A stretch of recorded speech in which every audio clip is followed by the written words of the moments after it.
Lorsque l'on pense au repentir, au renoncement à ce monde terrestre, au renoncement à la chair, l'image qui vient spontanément à l'esprit est celle de l'élévation, de la montée vers le Seigneur, avec comme corrélatif l'aspect quelque peu ardu de la marche vers le sommet,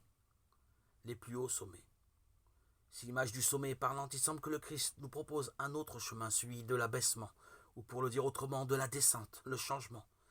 de perspective ouvre un champ nouveau, d'attitude spirituelle.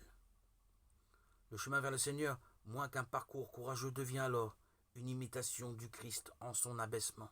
c'est-à-dire un abandon dans la confiance où l'effort principal est de chercher à faire la volonté du Père et non la nôtre. Sur ce chemin, au lieu de recevoir des bons points pour bonne conduite, il convient de se dépouiller progressivement de ces petites choses qui alourdissent la marche. Finalement, nous ne demandons pas de remplir une belle liste d'efforts dûment accomplis, mais d'arriver vers le Seigneur, les mains vides de toute richesse, dans l'attitude du mendiant qui attend tout de l'autre, du tout autre.